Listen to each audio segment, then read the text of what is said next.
আসসালামু আলাইকুম ওয়া রাহমাতুল্লাহি ওয়া বারাকাতুহু। আমরা এখন আছি ঢাকা থেকে প্রায় 350 কিলোমিটার দূরে নোয়াখালী জেলার কবিরহাট উপজেলার ঘোষবাগ ইউনিয়নের মাদ্রাসা মোকাম এলাকায় আমাদের শানে সাহাবা খতিব ফাউন্ডেশনের সম্মানিত মহাসচিবের নিজ বাড়ি।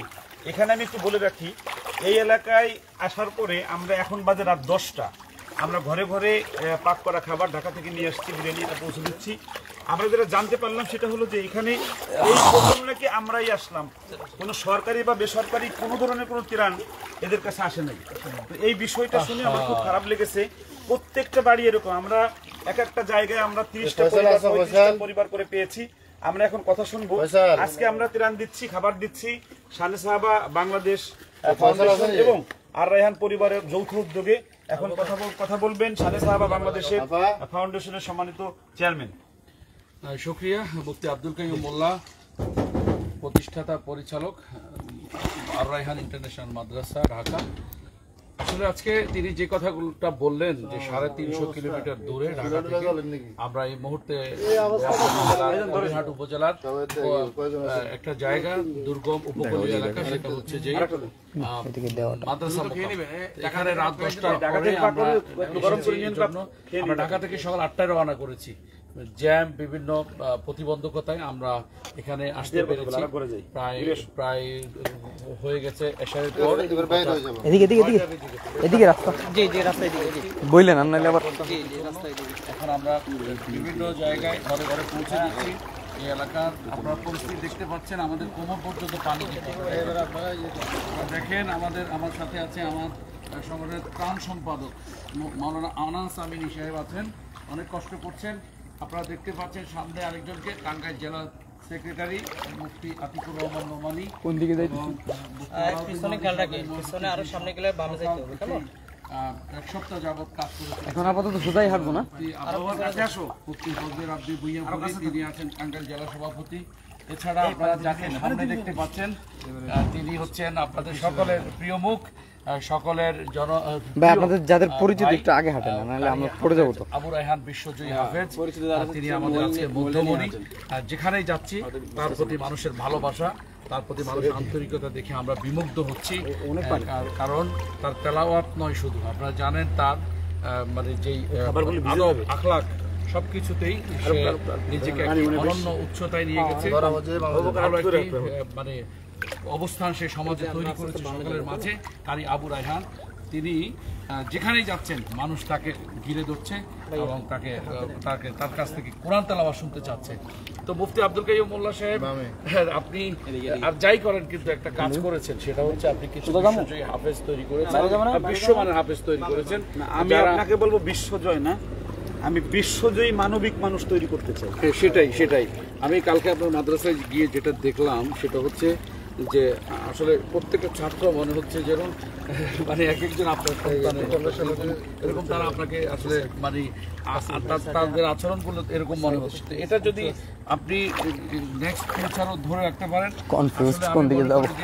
মাদ্রাসা থেকে কিন্তু সমাজ সেবক আমাদের সাথে কি সাউন্ড যায় না, ভিতরে অফ করে রাখছে, সাউন্ড যাবে না। এটা কি শুরু থেকে অফ ছিল? না না, আমরা এটা তো আপনাদের হাতেই, একদম শুরু থেকে অফ ছিল। না না না, বুঝো নাই? আমি বুঝতে পারছি, ওইখানে চালু ছিল, ওইখানে চালু করে দেওয়া হয়েছে। ওটা বন্ধ করছে কি? আমাদের হাতে ছিল না, এটা তো আমাদের হাতে আসে নাই। আসসালামু আলাইকুম ওয়া রাহমাতুল্লাহি ওয়া বারাকাতুহু। সাউন্ড পান নাই আপনারা? আমরা নোয়াখালী উপজেলার কবিরহাট উপজেলার ঘোষেরহাট গ্রামে, ঘোষবাগ গ্রামে মাদ্রাসা এলাকায় আমরা আছি। আমরা এভাবে পানিতে রাত 10টার সময় আমরা সকালে শুরু করেছি। আমরা প্রথমে বুড়িচং দিয়েছিলাম। এখন আমি যে বিষয়টা বলতে চাই সেটা হলো যে এই এলাকায় এখনো পর্যন্ত কোনো ত্রাণবাহী মানুষ সরকারি বেসরকারি কেউ আসে নাই। এটা শুনে খুব খারাপ লেগেছে। আমরা ঢাকা থেকে বিরিয়ানি পাক করে নিয়ে আসছিলাম, আর রায়হান ইন্টারন্যাশনাল মাদ্রাসার পরিবার এবং আমাদের শানে সাহাবা খতিব কাউন্সিল বাংলাদেশ, আমরা একসাথে এসেছি। এই বিষয়টা আমি একটু শানে সাহাবা খতিব কাউন্সিলের সভাপতি চেয়ারম্যান মুফতি শামীম মজুমদার সাহেবের কাছে জানতে চাই যে এই এলাকায় মানে নোয়াখালী এলাকায় এখন ত্রাণ সবচেয়ে বেশি দরকার আমার কাছে মনে হয়। কালকে মিথিলা গ্রুপের মানে তত্ত্বাবধানে 1000 পরিবারকে আমরা খাবার দেব, আপনিও সাথে থাকবেন সেখানে, এই বিষয়ে একটু কথা বলে দিন একটু। ধন্যবাদ মুফতি আব্দুল কাইয়ুম মোল্লা, জনপ্রিয় আলেম এবং বিশ্বজয়ী হাফেজ গড়ার কারিগর। ইতিমধ্যে আপনার বেশ কয়েকজন ছাত্র বিশ্ব জয় করেছে। তার মধ্যে আমাদের সাথে আজকে মধ্যমণি হয়ে এসেছেন কারি হাফেজ আবু রায়হান। তিনি যেখানেই যাচ্ছেন সেখানেই মুগ্ধ নয়নে তার তালাওয়াত শুনছেন। আমি গত এক সপ্তাহ যাবৎ তার সাথে আছি, আমরা একসাথে কাজ করছি। আসলে তার মতো এরকম হাফেজ হওয়া সত্ত্বেও নিরহংকার একদম মানুষের সাথে মিশুক প্রকৃতির হাফেজ হওয়া সকলের দায়িত্ব এবং কর্তব্য বলে মনে করি, যারা যারা হাফেজ হয়েছেন বা একটু ভালো অবস্থানে আছেন। যাই হোক, আমরা দর্শক আমরা কিন্তু ব্যতিক্রম খেদমত চালু করেছি শানে সাবা জাতীয় খতিব ফাউন্ডেশন এবং আর রায়হান ইন্টারন্যাশনাল মাদ্রাসা। সেই ব্যতিক্রম খেদমতটা কি, আমরা প্রথমে মার্ক করছি কোন কোন এলাকায় ত্রাণ পৌঁছেনি। সেই এলাকাগুলোতে আমরা গত এক সপ্তাহ যাবৎ ফেনীর বিভিন্ন দুর্গম এলাকায়, মানে যেখানে কোমর সমান, বুক সমান, গলা সমান পানি, সেই পানিগুলোতে নেমে নেমে আমরা কিন্তু জাতীয় খতিব ফাউন্ডেশন এবং আর রায়হান ইন্টারন্যাশনাল মাদ্রাসার পক্ষ থেকে আমরা টার্গেট করে করে ওই এলাকাগুলোতে যাচ্ছি। তারাই ধারাবাহিকতায় আজকে ঢাকা থেকে 350 কিলোমিটার দূরে এখানে নোয়াখালী জেলার কবিরহাট উপজেলার গোসবাগ ইউনিয়নের মাদ্রাসা মোকাম এলাকায় আমরা আজকে এসেছি। এখন রাত 10টার উপরে দাবি জানাইছে যে আপনারা একটু এদিকে একটু আসেন, নোয়াখালীর দিকে আপনারা আসেন। রাত 10টার উপরে বাজে। এখানে আমরা বেশ কয়েকটি আশ্রয় কেন্দ্র পরিদর্শন করেছি, বিভিন্ন বাড়িতে বাড়িতে গিয়ে আমরা ত্রাণ দিয়েছি। একজন বিশিষ্ট ব্যবসায়ী মাসুম ভাই কই? মাসুম ভাই আসুন সামনে। এই যে উনি আগামী শনিবারে 2000 মানুষকে খাবার দিবেন এক এলাকায়। উনি একজন বিশিষ্ট ব্যবসায়ী। মাসুম ভাই আসলে মানে প্রচার বিমুখ মানুষ। তিনি কিন্তু বাংলাদেশের যেখানেই মানুষ বন্যার্ত হয়, বন্যা কবলিত হয়, সেখানেই তিনি ছুটে যান। 2022 সালে আমরা শুনেছি তিনি সুনামগঞ্জের তাহিরপুরের দুর্গম বিলে তিনি কিন্তু ত্রাণ বিতরণ করে অনেক মানে আলোচনায় এসেছিলেন, যদিও তিনি প্রচার বিমুখ মানুষ। আজকেও এই বর্তমান সিচুয়েশনের বন্যায় তিনি ফেনীতে বেশ কিছু ত্রাণবাহী ট্রাক প্রেরণ করেছেন এবং সেখানে তিনি ত্রাণ কার্যক্রম পরিচালনা করেছেন। এখানেও তিনি আজকে আমাদের সাথে এসেছেন। তিনি ক্যামেরার পেছনে থাকতেই পছন্দ করেন, তবুও আমরা তাকে আজকে আপনাদের সামনে নিয়ে আসবো শুধুমাত্র ওই সমস্ত যুবকদের অনুপ্রেরণার জন্য যে সমস্ত যুবকরা ব্যবসা করেন। আল্লাহ আপনাদেরকে শক্তি, সামর্থ্য, অর্থ দিয়েছে, কিন্তু এমন সিচুয়েশনে আপনারা সমাজের প্রতি আপনাদের কোনো অবদান নেই। যারা এমন আছেন তাদের জন্য আদর্শ আইডল মডেল একজন ব্যক্তি হতে পারেন আমাদের। গতকাল সার্জিস আলম আমাদের সমন্বয়ক, সে তার একটা ভিডিও আমি দেখেছি সংবাদ সম্মেলনে। সে বলেছে যে আপনারা যারা কোটিপতি আছেন তাদের কাছে আমাদের অনুরোধ, আপনারা সবাই একটু আসেন। তো আমাদের ভাইজান আল্লাহর রহমতে উনি নিয়মিত করতেছেন, ওনার মুখ দিয়ে শুনতে চাই আমরা।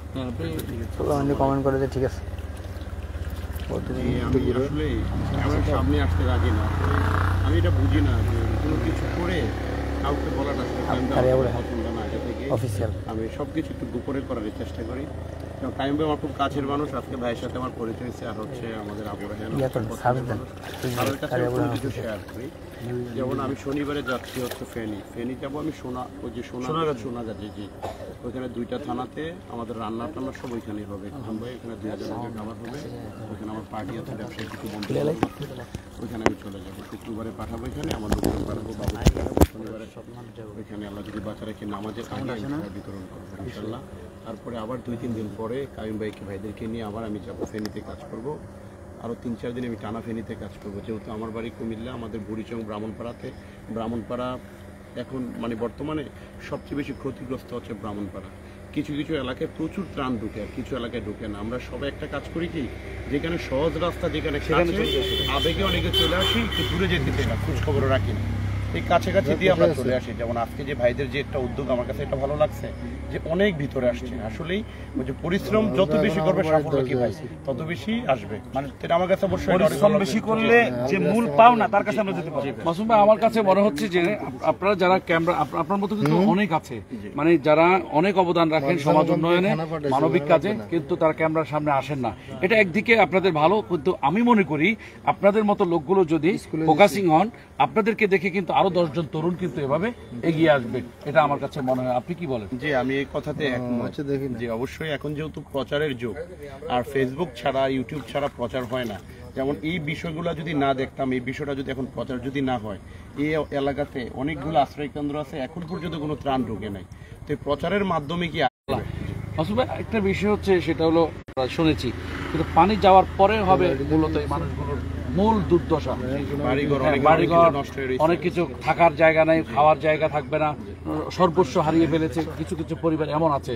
তো আপনি কি মনে করেন না যে এই সমস্ত সর্বহারা মানুষগুলোর জন্য অন্তত মানে যদি আমরা 10 জন 5 জন করে এগিয়ে আসি, একটা ঘর নির্মাণ করে দেওয়া যায়? অবশ্যই। এরকম কি যে আমি এটা তো এই কথাতে একমত, কারণ এখন হয়তো আমরা অনেকে আবেগে আসতেছি, তার পরবর্তী যেটা, যেমন অনেকে বাড়িঘর নষ্ট হয়ে গেছে, ঘর বাড়ি নষ্ট হয়েছে, আসবাবপত্র নষ্ট হয়েছে, এখন কর্ম নাই। তো তাদের বন্যার পরবর্তীতে তারা কিভাবে বাঁচবে? আমাদের সবারই উচিত তাদের পাশে এসে যে সব সময় এসে দাঁড়ানোর জন্য, যে এই এলাকাগুলো যে ক্ষতিগ্রস্ত হয়েছে তাদের এই ক্ষতিগ্রস্তটা কাটায় ওঠা পর্যন্ত আমরা তাদের পাশে থাকবো ইনশাআল্লাহ। ধন্যবাদ আপনাকে। দর্শক, আপনারা জানেন শাহনেসাবা জাতীয় ক্ষতি ফাউন্ডেশন একটি মানবিক সংগঠন। আর রায়হান ইন্টারন্যাশনাল মাদ্রাসাও শিক্ষা ব্যবস্থার পাশাপাশি মানবিক কার্যক্রম পরিচালনা করে আসছে শুরু থেকেই। তো আজকে আমরা যে এলাকায় এসেছি, সেই এলাকাটি হচ্ছে মূলত শাহনেসাবা জাতীয় ক্ষতি ফাউন্ডেশনের সংগ্রামী মহাসচিব মুফতি শরীফুল্লাহ তারেকি। তিনি তার এলাকার এই অবস্থা থাকা সত্ত্বেও তিনি ফেনীতে ফুলগাজী, পরশুরাম এবং ছাগলনাই এলাকায় দুর্গম মানুষদের জন্য সেবা নিয়ে ধারে ধারে গত 1 সপ্তাহ ছিলেন। তো হযরত, আপনার এলাকায় আপনি তো আমরা জেনেছি এর আগে ইউনিয়ন নির্বাচনও আপনি করেছেন, এলাকার মানুষ আপনাকে অনেক ভালোবাসে এবং সেখানে আপনি স্বচ্ছ সজ্জন ব্যক্তিদের ভোটও কিন্তু আপনি পেয়েছিলেন। তো আগামী দিনে আপনার এই এলাকা নিয়ে কোনো পরিকল্পনা আছে কিনা? আসসালামু আলাইকুম রহমতুল্লাহ। আলহামদুলিল্লাহ, আমি আজকে 2 সপ্তাহ যাবৎ আমাদের এই এলাকাটা পানিতে সবাই বন্দি, যেটা কোনোভাবে কোনো মিডিয়াতে প্রচার হচ্ছে না। কোনো ত্রাণকর্মী এবং সরকারি বলেন বেসরকারি বলেন কেউই আসে না। আমার এই এলাকা থেকে অনেক মানুষ আমার কাছে ফোন করে আমাকে বলেন যে হুজুর, যে আপনি তো এখানে নির্বাচন করেছেন, আপনি আমাদের এই এলাকার দিকে যদি না তাকান, অন্য কেউ তো আমাদের কাছে আসছে না। তো আমি এই জন্য চেষ্টা করে যাচ্ছি, যদিও আমি আজকে আসলাম, কিন্তু আমি চেষ্টা করতেছি বিভিন্নভাবে সহযোগিতা করার জন্য। আমাদের বাড়িতে যদিও পানিবন্দী সবাই, এরপরও আমরা সবাইকে আশ্রয় দেওয়ার জন্য আমাদের বাড়িতে যারা রয়েছেন তাদেরকে আশ্রয় দেওয়ার চেষ্টা করতেছি এবং নিজ উদ্যোগে সবার জন্য খাবারের ব্যবস্থা করে যাচ্ছি। তা আমি আশা করব এভাবে আমাদের মতো সবাই এগিয়ে আসবেন।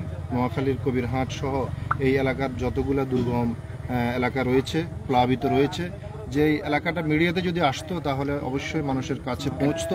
আমরা আজকে রাত এখন 10:15 বাজে, আমরা এই কোমর পরিমাণ পানিতে আমরা সবাই এখানে আর রায়হান পরিবার এবং শাহনেসাবা জাতীয় ক্ষতি ফাউন্ডেশন চেয়ারম্যান সহ আমরা আলহামদুলিল্লাহ কাজ করে যাচ্ছি। সকাল ফজরের পর আমরা বের হয়েছি, এখন রাত 10:15 বাজে, এখন আমরা কাজ করতেছি। তো আমি এই এলাকায় যারা রয়েছেন, আমরা প্রত্যেককে, আমি দেশ বিদেশে যারা রয়েছেন তাদের সবাইকে অনুরোধ করব একে অপরের পাশে দাঁড়ানোর জন্য, সহযোগিতার হাত বাড়িয়ে দেওয়ার জন্য। সর্বশেষ এই কথাটি বলছি, আমরা যে নোয়াখালী জেলা থেকে একেবারে মুসাফর ক্লোজার ব্রিজ পর্যন্ত, যেটা আপনারা বিভিন্ন গণমাধ্যমে দেখেছেন, এটা ভেঙে গেছে, যে বাঁধটা, একটা বাঁধ ভেঙে গেছে সোনাগাজীতে, সেই বাঁধ এলাকা পর্যন্ত, এবং তার চাইতেও একটু বেশি গেলে সেখানে আমরা দেখতে পাবো জোরারগঞ্জ, মানে চট্টগ্রামের যাইতে যে বিশ্ব রোডে জোরারগঞ্জ পড়ে, এই বিশাল এলাকার এই বেড়িবাঁধ এলাকা, এই বেড়িবাঁধের প্রায় প্রত্যেকটি এলাকা প্লাবিত, কোমর বুক সমান পানি। এই পানিগুলোর কাছাকাছি কোনো ত্রাণবাহী ট্রাক আসছে না, কোনো স্বেচ্ছাসেবী সংগঠন আসছে না, কোনো রেস্কিউ কর্মী আসছে না। ইউনিয়নের নাম কি? এটা ঘোষবাগ ইউনিয়ন, 4 নং ঘোষবাগ ইউনিয়ন, কবিরহাট উপজেলা। তো আজকে থেকে এই ভিডিও পাওয়ার সাথে সাথে প্রত্যেকটা ইউনিয়নে আপনারা দয়া করে আপনাদের ত্রাণবাহী ট্রাকগুলো ফটো সেশনের জন্য না এনে মেহেরবানি করে আপনারা এই এলাকাগুলোতে চলে আসুন, ঘোষবাগ ইউনিয়ন, কবিরহাট উপজেলা। আমরা এখন হ্যাঁ কিছু বলবেন? একটা কথা বলি আমি, সেটা হচ্ছে অনেকে জানেন না হয়তো, মুসাফর ক্লোজার গত কয়েকদিন আগে 23টা এখানে একটি বাঁধের ইয়ের মধ্যে 23টা সুইচ গেট রয়েছে, একেবারে ভেঙ্গে এটা নদীর সাথে চলে গেছে। আবার আজকে রাত্রে যেটা মানুষ সম্ভাবনার মধ্যে আশঙ্কার মধ্যে রয়েছে যে মুসাফুর এবং সোনাগাজী এবং আমাদের নোয়াখালীর সাথে যেই ব্রিজ রয়েছে ওই ব্রিজও একেবারে খুব মানে জীর্ণাসন অবস্থা রয়েছে। আজকে রাত্রে সবাই আশঙ্কিত রয়েছেন যে এটা ভেঙে যেতে পারে। এক সাইডের অলরেডি মাটি সরে গিয়েছে, এই জন্য সবাই আতঙ্কিত। আমি মিডিয়া কর্মীদেরকে আমি দৃষ্টি আকর্ষণ করবো, আপনারা এই নিউজটা অন্তত সবাইকে দেখানোর চেষ্টা করবেন। ধন্যবাদ। আমরা কারি আবু রায়হান বিশ্বজয়ী হাফেজ কোরআন, তিনি আছেন আমাদের মধ্যমণি হয়ে, তার কাছ থেকে আমরা এই মুহূর্তে কিছু শুনবো। আপনি যদি বলতেন আপনার অনুভূতি ব্যক্ত করবেন। আসলে অনুভূতি বলার কিছু নাই, বাংলাদেশের মানুষ সবাই জানে যে আজকে আমার ভাইয়েরা কি অবস্থায় আছে। তো আমার একটা জিনিস ভালো লাগে যে যে যেখান থেকে পারছে সহযোগিতা নিয়ে আসছে। তবে একটা জিনিস আমি এখানে এসে বুঝলাম যে এখানে নোয়াখালীতে কবিরহাটে এখনো পর্যন্ত 4 নং ঘোষবাগী ইউনিয়নে এখন পর্যন্ত ত্রাণ ওরকম ভাবে পৌঁছায়নি। এমনকি আমাদের একজন সম্মানিত আলেম উনি ওনার বাড়ির মানুষকে ত্রাণ না করে, উনি নিজের জন্য না করে মানুষের জন্য উনি অনেক কষ্ট করে গিয়েছেন এই কটা দিন। আমরা যেখানে এত ভালো থেকেও আমরা মানে নিজের কষ্ট মনে হয়েছে, সেখানে উনি এত খারাপ অবস্থার মধ্যে থেকেও মানুষের কষ্টের মাঝে উনি দাঁড়িয়েছেন। সেজন্য আমরা যত কষ্টের মাঝেই থাকি না কেন আমাদের ভাইদেরকে সহযোগিতা করতে হবে। সেজন্যই তো আজকে এত রাতের মধ্যে আমরা সবাই নিজেদের কথা না ভেবে আমরা আমাদের ভাইদের কথা চিন্তা করে আমরা কষ্ট করছি। কোমর পানি পর্যন্ত, এখনো পর্যন্ত এখানে কোমর পানি হাঁটু পানি পর্যন্ত আছে। অনেকেই মনে করছেন যে শুধু ফেনী পানি আছে, আসলে তেমনটা নয়। নোয়াখালী কুমিল্লার এইদিকে রায়হান, আমি একটা কথা বলি, আমি কিভাবে বোঝাবো? এই যে কাপড়টা ভিজছে, আগামীকাল এই পর্যন্ত এক কাপড়েই থাকবো, অথচ আমি কিন্তু এখন বর্তমানে 6-7 ঘন্টার বেশি একটা কাপড় পরি না স্বাভাবিকভাবে। শুধুমাত্র আমাদের প্রিয় ভাই বোনদের সমস্যার কথা চিন্তা করে এক কাপড়েই চলতেছে আলহামদুলিল্লাহ। এরকম আমি না, শুধু আমাদের ওলামায়ে কেরাম যারা, আমি দেখলাম আমাদের শায়েখ আহমদুল্লাহ সাহেব উনি ট্রাকে করে যাচ্ছে, আমাদের ধর্মীয় উপদেষ্টা উনি দেখলাম পানি দিয়ে মাদ্রাসায় চলে গেছে, সুবহানাল্লাহ বিহামদি। তো আমরা সবাই ঝাঁপাই পড়েছি। আমাদের দেশে যে যেখানে বিপদে পড়বে, শুধু দেশ নয়, দেশের বাড়ি, আমাদের একজন মুসলমান ভাই যেখানে বিপদ পড়বে সেই জায়গায় আমরা ঝাঁপাই পড়বো ইনশাল্লাহ। ধন্যবাদ। এই এলাকায় আমাদের আরো একজন দায়িত্বশীল আছেন। আচ্ছা, মুফতি আলাউদ্দিন মাহাদি, সহকারী মহাসচিব শাহসাবা জাতীয় খতিব ফাউন্ডেশন, আপনারও এলাকা তো এটা, বেড়িবাঁধের এই পাশে আপনার গ্রামের বাড়ি, তো আপনার এলাকার কি অবস্থা যদি একটু বলতেন। সম্মানিত প্রিয় দর্শক, আশা করি আপনারা দেখতে পাচ্ছেন নোয়াখালীর অবস্থা খুবই শোচনীয় অবস্থা। ফেনী থেকে ওই পানিগুলো নোয়াখালীর দিকে ধাবিত হয়ে এখন নোয়াখালীর মানুষ প্রায় পুরা পানিতে প্লাবিত হয়ে আছে। বাড়িঘর থেকে নিয়ে রাস্তাঘাট সব কিছু পানির নিচে। আমরা এখন যে রাস্তা দাঁড়িয়ে আছি এখানে কোমর সমান পানি, এটা একটা রাস্তা। তো এরকমভাবে নোয়াখালী কবিরহাট উপজেলা, কোম্পানিগঞ্জ উপজেলা এবং সেনবাগ এবং চৌমোহনী সহ চতুর্দিকে ভয়াবহ পরিস্থিতি। আমি আপনাদের সকলের কাছে বিনীত অনুরোধ করব, আপনারা কবিরহাট উপজেলার বিভিন্ন যে সমস্ত জায়গাগুলো রাস্তার থেকে দূরে ওই সমস্ত জায়গাগুলো এবং সেনবাগ এবং চৌমোহনীর আশেপাশে যে সমস্ত রাস্তাঘাটগুলো আছে ওগুলোর ভিতরে গিয়ে মানুষকে আপনারা যথাসাধ্য অনুযায়ী সবাই হেল্প করেন, মানুষের সাহায্যে এগিয়ে আসুন। সকলের প্রতি অনুরোধ ব্যক্ত করে আমি এখানে শেষ করছি। হ্যাঁ, শেষ পর্যায়ে এসে পৌঁছেছি। আমরা এই মুহূর্তে আছি ঘোষবাগ ইউনিয়নে। আরেকটু কার্যক্রম আমাদের রয়েছে, প্রায় 12টা পর্যন্ত আমাদের কার্যক্রম চলবে ইনশাল্লাহ। এরপরে আমরা ব্রেক দেব। আমরা ব্রেক দেবার পর আগামীকাল সকাল থেকে আমাদের প্রায় 1000 বলে রাখি, আগামীকাল সকাল থেকে মিথিলা গ্রুপের মানে সহযোগিতায় প্রায় 150-200 বস্তা চাউল সহ একটা প্যাকেটে প্রায় 2000 টাকার খাবার যাবে। আমরা 1000 খাবার আমরা 1000 পরিবারকে ইনশাল্লাহ চৌমোহনী, সোনাইমুড়ি এবং আশেপাশের এলাকা ইনশাল্লাহ, সেনবাগ যেখানে সবচেয়ে বেশি ডুবছে ওই এলাকায় আমরা ইনশাল্লাহ দেবো আগামীকাল ইনশাল্লাহ। সোনাইমুড়ি, সেনবাগে আমাদের সঙ্গে মহাসচিব মুফতি শরীফুল্লাহ তারেকি হাফিজাহুল্লাহর বাবা এসেছেন। তিনি ভালো নেই, কারণ মুফতি সাহেব হুজুরের ওয়াইফ অসুস্থ, তিনি হসপিটালে নিয়ে গিয়েছিলেন। তো আপনি কেমন আছেন? আছি আলহামদুলিল্লাহ। কিভাবে ভালো আছেন? তারপর আলহামদুলিল্লাহ বলতে হবে, জানি ভালো আছি, অনেকের চেয়ে ভালো আছেন। এখানে পানি কতদিন ধরে উঠেছে? পানিটা আজকে 15 দিন লাগাতে পানি একবার, এখন তো কিছুটা ইয়ে আছে, এখন খালি বাড়তে আছে, খালি বাড়তেছে। এখানে সরকারি বেসরকারি কোনো সংস্থা এসেছিল? এখানে কোনো কিছু আসে না। আসে নাই? না, আচ্ছা, এটা আসা উচিত কি মনে করেন আপনি? আসা তো উচিত। মানুষ সকল সব আশ্রয় কেন্দ্রে আছে, বাই কেউ নাই, মানুষ কম, রান্না বান্না খাওয়া দাওয়া অনেক কষ্ট হচ্ছে মানুষের। তার অসুবিধা একেবারে সব ডুবে রয়েছে। দর্শক, এই এলাকার মানুষ কখনো গরিব মিসকিন নন, কিন্তু তারা মানে রান্নার জন্য খাবার খাইতে পারছেন না। তাদের চুলাগুলো নষ্ট হয়ে গেছে, তাদের গ্যাস ফুরিয়ে গেছে, নানা সংকটে তারা কিন্তু রান্না বান্না করতে পারছেন না, তারা কষ্ট পাচ্ছেন। সুতরাং একটাই দাবি, যারাই ত্রাণ নিয়ে ঢুকবেন নোয়াখালী ফেনীতে, তারাই এই সমস্ত দুর্গম এলাকায় আসবেন। কবিরহাট এবং কোম্পানিগঞ্জের মতো প্রান্তিক এলাকাগুলোতে আপনারা ত্রাণ নিয়ে আসবেন।